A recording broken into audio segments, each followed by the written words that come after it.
Hi, I'm Catherine Ewing. Welcome to Reawaken Your Dreamer. Thanks for taking the time to stop by. You know, I couldn't resist coming outside to shoot this video today. It's a beautiful, uncommonly warm day in Connecticut, and this is such a beautiful setting. So I hope you enjoy it as much as I'm enjoying being here.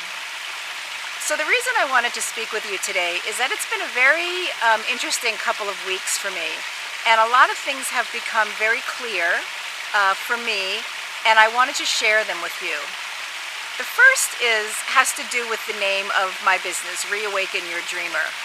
And you know, when you know something, you assume everybody else knows it.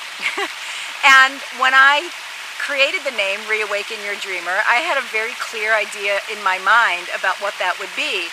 But I've noticed over the years that people are a little bit confused. They don't know if I do dream work, or they're just not quite sure.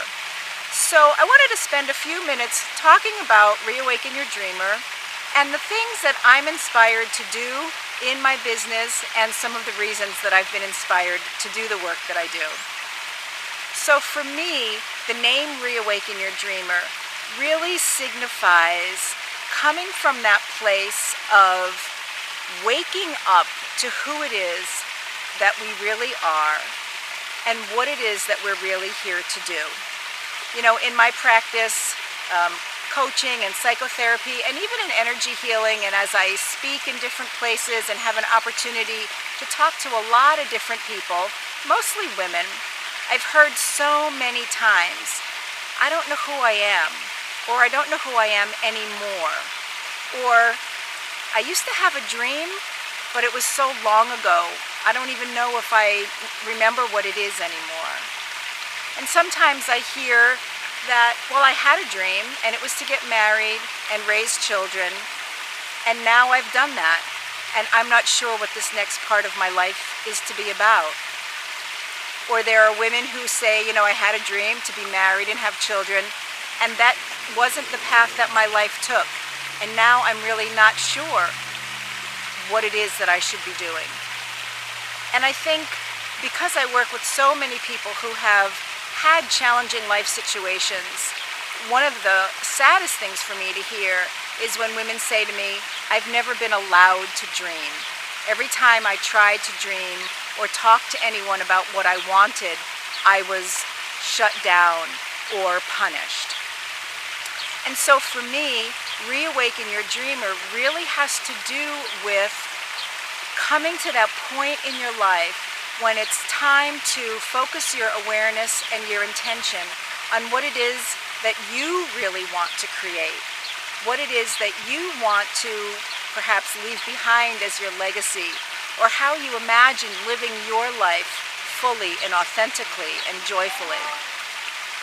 And as much as I know that there are challenges around this, there's a lot of pain, a lot of confusion, a lot of self-doubt or self-criticism, or perhaps even anger at the ways in which our dreams have been squashed over the years.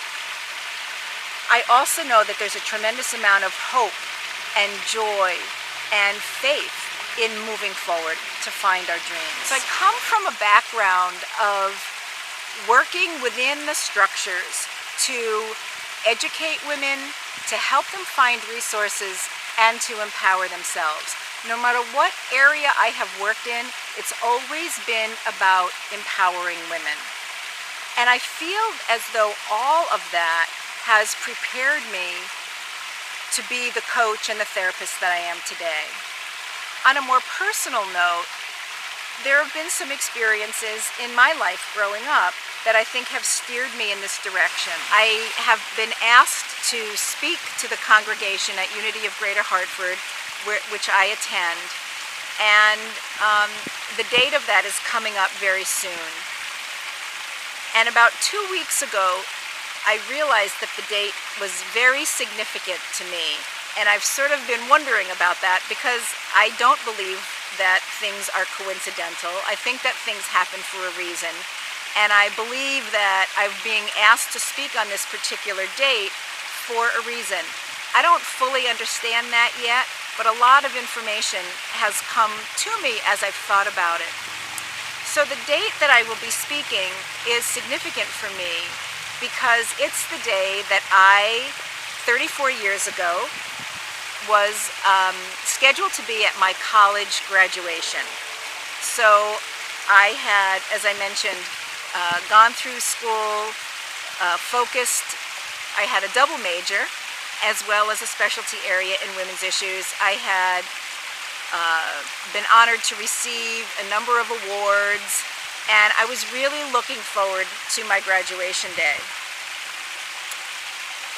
I never did attend my graduation, however, because on the day of my graduation, my presence was needed somewhere else. My mom died on the day of my final on the day of my final exam. And so instead of being at my graduation, I was at my mom's funeral and memorial service. As I think about that now, I realize that my mom's passing had a tremendous influence on who I am today, both as a woman and as a coach and a therapist. My mother was a wonderful woman. She raised 8 children, and in my opinion, passed way too soon. And I never got to know her as an adult in the way that I would have liked. But what I did know of her and what I have heard other people say about her through the years, I've always had a sense that because of her role of mother and wife, there were many parts of her that she was never able to fully express. Now, she may have been very happy and satisfied as a wife and a mother, but there were certainly other pieces of her that were not really able to come into full expression. And so I think that has really affected me personally, where I've had this striving, this lifelong desire to really understand why I'm here, what my purpose is in the world, and how I can really fully express myself authentically and joyfully and in a way that's of service to other people. It's also fueled my passion to help other people take a look at that themselves and begin to ask themselves those questions. Who am I? Apart from my roles that I play as mother or wife or worker or daughter, who am I at the core of my being? And what is it that I am here to be or do or have? And I'm so passionate about helping people connect with that truth of who they are. And so I think what I would like to leave you with today are these thoughts. One, as scary as it may be to begin to ask yourselves those questions, to please go ahead and ask. Don't let the potential fear or confusion or doubt stop you. You're here for a purpose. You're here to truly be yourself. So begin to ask those questions.